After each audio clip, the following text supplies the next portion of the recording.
Too little. Too late. Too little. Too little. Too late. Too little. Too late. Shutdown. No more shutdown. No more shutdown. No more shutdown. No more shutdown.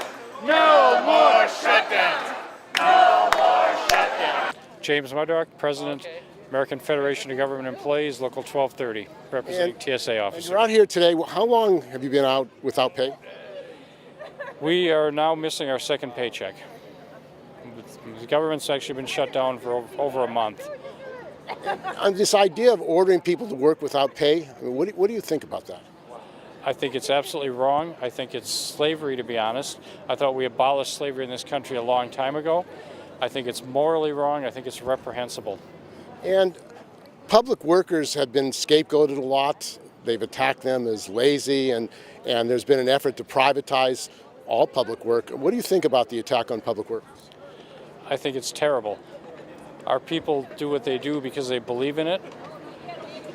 Our people, and not just in TSA, but all federal agencies. The air traffic controllers, controllers, everyone. Not just the people even affected by the furlough, but everyone. VA workers, Social Security workers, Department of Defense employees, civilian employees. They all do their job, and they do it well because they believe in it, and they want to be recognized for it. And the stress, the harm that your members have had, not being paid for over a month, that must really put people in pain. It is. People are not able to put gas in their car to come to work. They don't know if they're going to make their mortgage payment. I know of at least one person in my airport who's putting his house up for sale because he can't make the payments. You know, that's horrible. These people are working 40 hours a week and they're going to food pantries so they can feed their family. That's wrong. So lives are actually being destroyed by this. Lives are being crippled, if not destroyed, yes. Shutdown! No more shutdown! No more shutdown! No more shutdown!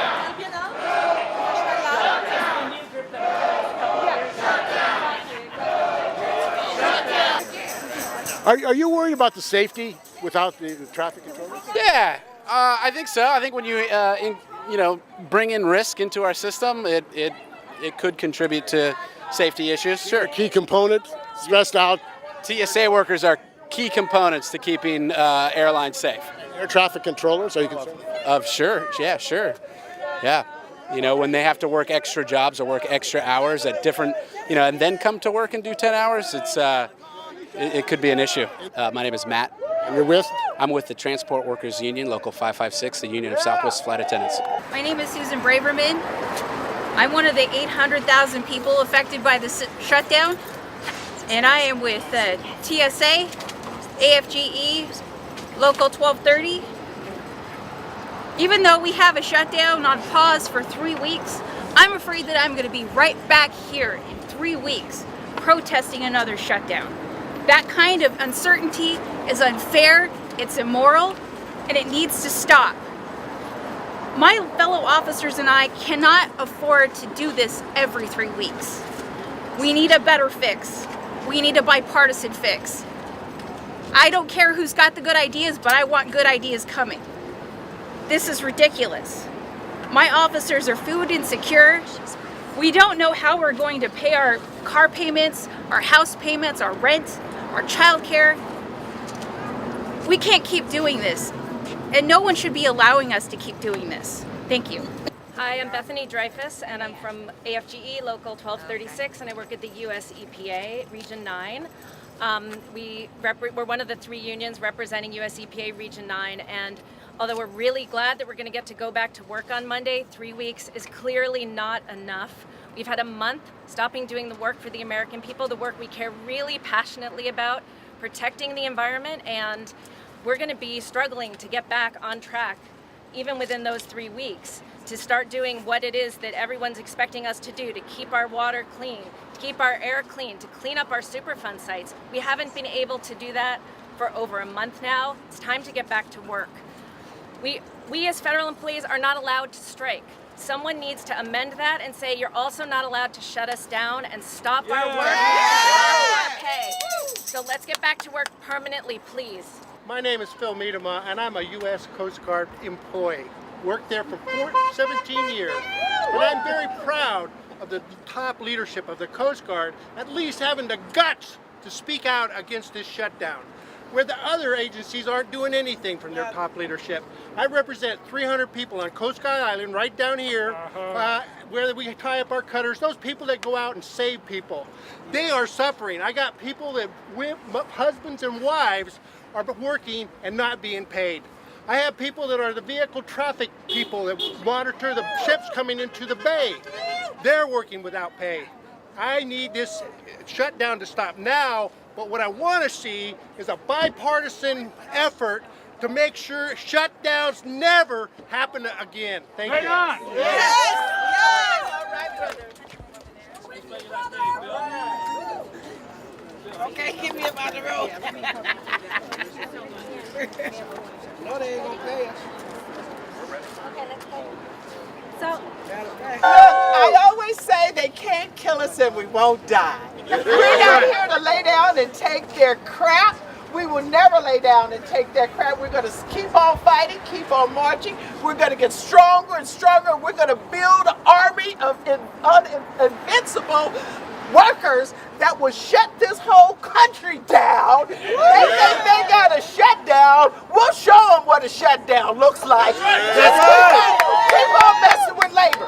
Keep on messing with labor and keep on messing with the workers, and they'll see a shutdown like they've never seen before in their lives. We'll shut this whole damn country down. That's right. Okay? And we won't let it open up again until we say so. That's right. We'll see how they like that. Phil Miedema. I'm a furloughed Coast Guard employee, and my pay is being held up. I was to retire at the end of the year, and now that I haven't been able, since the shutdown happened, nobody's processing my paperwork. I had some vacation pay due to me. It's not being paid. But more than that, I work for the Coast Guard, and I never could be prouder than to be a Coast Guard employee because they do great things, and it's just a travesty what's happening to my fellow Coast Guard employees. It's really sad. A lot of my members have been furloughed, so they're not getting paychecks. I have people that are working that aren't getting paid. What do you think about this idea of ordering to work and not paying people? Well, I thought we stopped slavery years ago. You know what? This is servitude. This is servitude is what's happening to these people, making them work without pay. So, I think it is. I think it's cruel. I think it's inhumane, and I think the person that's behind it is the most evil person I can think of. And apparently, people in the administration who've been questioned, Wilbur Ross, said that he doesn't really understand why you're having a problem. Well, he thinks that you can take a loan. He thinks that, you can go bankrupt like he did. So that's okay. So our president's done that. He's went bankrupt I don't know how many times. So they think it's okay to walk out on your responsibilities, take credit, and then not pay the people back after you do it. So I think it's a travesty. What he said and the other people said, it's just like, well, let them eat cake, as the speaker said. It's ridiculous. And how have your members been affected personally? Well, personally, I have members that both work for the Coast Guard. Both of them are not being paid. So they have child care needs, they have responsibilities to come to work, and they have no fuel. It's just a travesty. And can you get unemployment? I cannot, because I'm considered retired. According to the Coast Guard, I am a retired employee, so I cannot collect unemployment as a retiree. So that's a double whammy. Huh? Double whammy. It is a double whammy. So until this shutdown's over, I'm not going to see any money. Flight attendant, are you concerned about the safety issues with the stress on the air traffic agents? The only thing that I'll say about that is I think that in order for us to remain a secure and safe country, we have to have TSA workers and air traffic controllers who are present, who don't have the stresses of not having pay. I mean, their jobs are already stressful enough, right? We have 50,000 flights in the air on any given day, and their jobs are high pressure as it is. But to have to actually worry about how they're going to pay their bills, their mortgage, feed their family, put gas in their cars to get to work, that's just unacceptable. And this idea of ordering people back to work without pay, what do you think about that? I mean, how can they? It's indentured servitude. That's what it is. It is requiring people to show up and not get paid. And I don't care who anybody is in this country. Every single person that goes and is employed by somebody is a worker. And as workers, we all need to stop messing around. We need to stop having this discussion where we are all of a sudden required to be in a place when we're not getting paid. You have to pay us. That's the law. And it's ridiculous. It's gotten to the point that it's unacceptable. The head of the CWA AFT president has said that maybe it's time to organize a general strike of all workers in this country against the attack on working people. What do you think about that? Are you talking about Sarah Nelson's quote? So I understand what a general strike is. You ever been in one? No. I think the last one was way before I was even born. 1946 Yeah, in Oakland. 1946, yeah. Oakland. I don't even, my parents weren't even born yet. So in fact, it was in Oakland. But for me personally, I understand what it means to have collective power.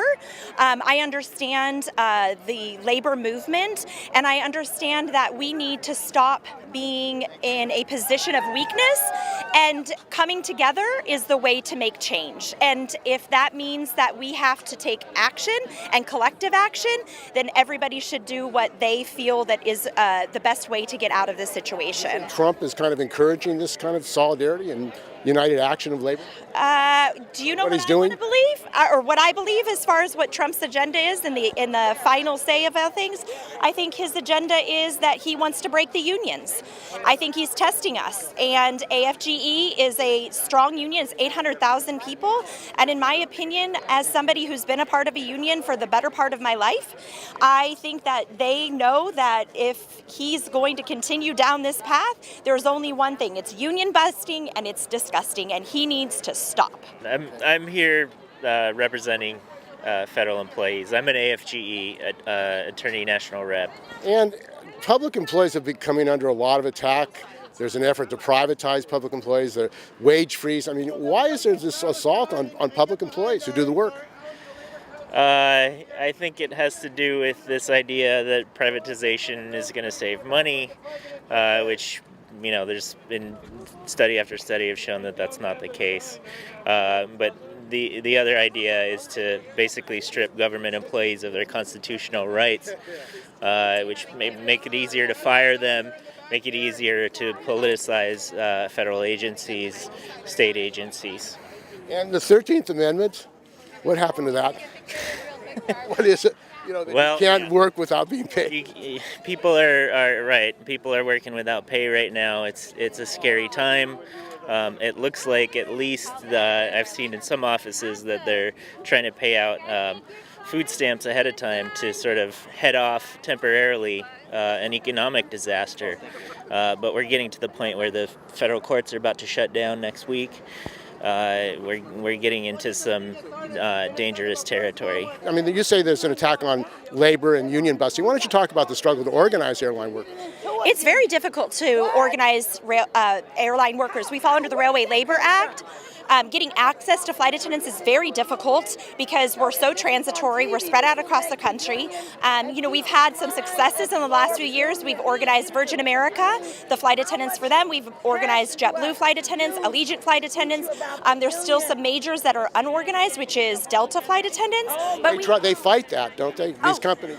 Their company culture has poured so much propaganda and money into fighting and keeping a union off because they're threatened. They're threatened, the CEOs that sit there. It's not the people that need to be worried about the people in power. They need to be worried about us, the people that are out here, that are doing the work for them, that are making these profits for them, and they're terrified of that. They're terrified for us to have a collective voice and to be able to set the wage standards, set the safety standards, set all of these standards for working people. They're terrified of it. And the flight attendants across the country have gotten very sick of being treated poorly. I am fortunate enough to be in a union, have a great contract. I'm very fortunate, but I believe in passing it on, and that's why I've helped workers. You can't be safe if other workers are in a very bad situation. No, and not only that, but why in our industry would I ever be okay with somebody doing the same exact job that I'm doing for less?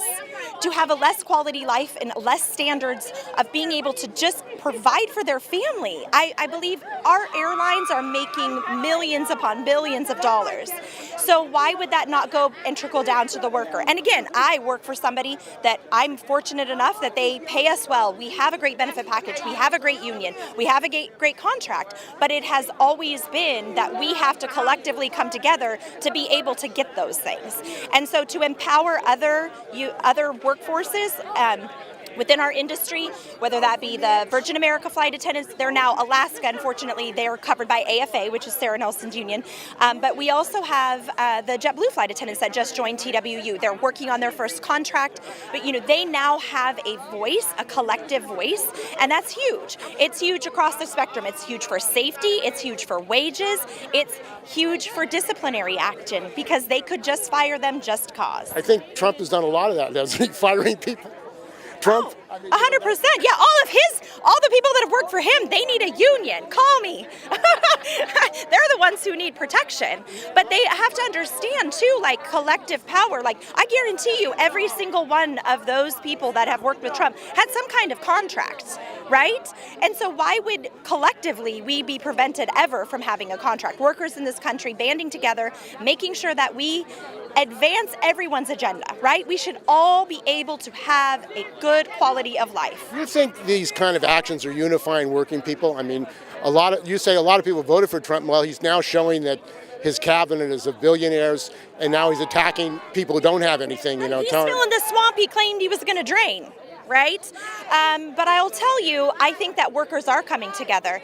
I think that when we see our brothers and sisters in need, even if they're not in a union, we answer the call, right? We go and show up and volunteer at food banks to help them out. We give them money. Flight attendants across the system for Southwest and TWU, Transport Workers Union Local 556, which is my union, they have been going across the United States, and every time we encounter probably at least 5,000 flight attendants every day just at Southwest encounter TSA agents, right? Because we have to go through security just like passengers do. And we 100% have been telling them, we support you, we've got your back. We have flight attendants reaching into their own pockets and giving money, giving gift certificates, because we know what it's like to struggle, right? We know there are hardships out there, and it's just unacceptable, right? And again, I think the biggest message here that we can all walk away from temporarily is that we have to come together, just like what happened today in the New York air traffic control system, right? They had a staffing shortage. They had to start shutting things down. Sorry, come to the table or don't, but if you don't, this is what's going to happen, right? And we have to realize the power that we have. No more shutdown! And the union workers, the airline workers, do you think they should act together to stop this? I mean, if it starts again, it's shut down now, but they may start up a shutdown again? Well, I think you've seen that. I think you've heard the flight attendant union. President AFA. Yeah, AFA. You've heard our flight attendant union president, international president, and our local president issue statements. What do they say? Are they supporting the idea of a general strike? That's what the AFA, CWA president said. Yeah, I think she has said that, and I don't want to speak on her behalf. I haven't heard that come out of our leadership yet. It seems like Trump is pushing us in that direction. Well, I think so. I think it's interesting the timing of this after all the aviation unions have said, that there is an issue here, that suddenly Trump comes running, with some sort of bargain just to get us past the Super Bowl, it appears.